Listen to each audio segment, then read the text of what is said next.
welcome to the Keep On Studying channel. My name is Kajal Singh and today we are going to read about class 10 social science subject chapter 1st Rise of Nationalism in Europe. So in the last video we had read about the romantic imagination and national feelings, and in today's video we will try to understand in detail about the hunger, hardship and popular revolt. So 1930s में great economic hardship were experienced in Europe और इसका कारण यह था कि Europe में population बहुत ही ज़्यादा बढ़ गया था और इस वजह से अनएम्प्लॉयमेंट की समस्याएं बहुत ज़्यादा बढ़ गई थी।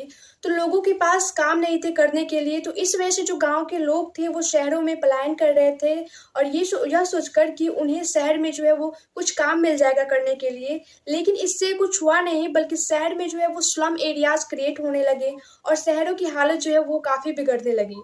तो अब क्या हुआ कि यूरोप में जो सामान था वो इंग्लैंड से आने लगा और वो सामान बहुत ही ज़्यादा सस्ता था, बिकॉज वो सामान मशीन से बनाया जाता था।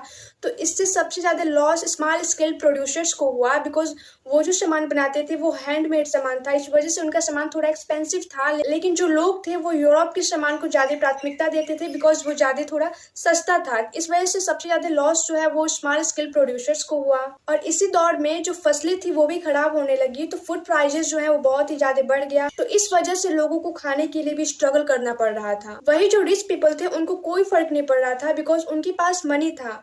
केवल फर्क पड़ रहा था तो उन लोगों को जो गांव से शहरों में काम की तलाश में आए थे और वो जनरली पुअर पीपल थे, और उन्हीं को सबसे ज्यादा जो है उसमें नुकसान हो रहा था। और 1848 में फ्रांस का एक सिटी पेरिस, उसकी हालत इतनी खराब हो जाती है कि लोग सड़कों पर आ जाते हैं और जो उसका रूलर था फ्रांस का, लुइस फिलिपेंस, वो अपने पोजीशन को छोड़कर भाग जाता है।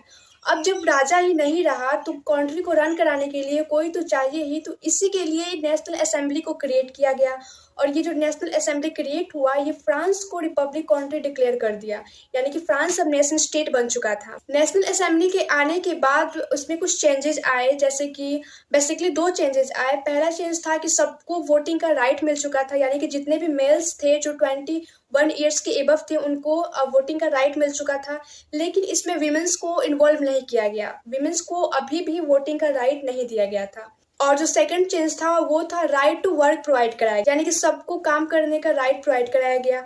इससे यूरोप में जो है वो एम्प्लॉयमेंट की समस्या जो थी वो समाप्त हो जाती। 1845 में एक और इंसिडेंट होता है और वो था सिलेसिया रिवोल्ट। ये बेसिकली सिलेसिया में होता है, इसलिए इसका नाम जो है वो सिलेसिया रिवोल्ट है। इसमें क्या हुआ कि जो वीवर्स थे वो कॉन्ट्रैक्टर के अगेंस्ट रिवोल्ट कर रहे थे, और ये इसलिए हुआ क्योंकि जो कॉन्ट्रैक्टर था वो वीवर्स का पेमेंट जो है वो कम कर दिया था। इस वजह से वीवर्स के अंदर नाराजगी थी और उन्होंने कॉन्ट्रैक्टर के घर पर जाकर हमला कर दिया। तो कॉन्ट्रैक्टर घबरा गया और वो अपने पास वाले गाँव में चला गया, लेकिन उसके पास वाले जो गाँव के लोग थे वो उसे रखने से इनकार कर दिए, वो भी उसे नहीं रखे। तब वो जो कॉन्ट्रैक्टर था वो आर्मी की हेल्प लेने चला गया। उसके बाद जो वीवर्स थे जो कॉन्ट्रैक्टर का पीछा कर रहे थे, उनका आर्मी के साथ फाइट होता है और इस फाइट में 11 वीवर्स जो है वो मारे जाते हैं। तो इस तरह से ये जो रिवोल्ट है वो अनसक्सेसफुल रहा। लेकिन बात सक्सेसफुल और अनसक्सेसफुल की नहीं है, बात ये है कि रिवॉल्यूशन हुआ।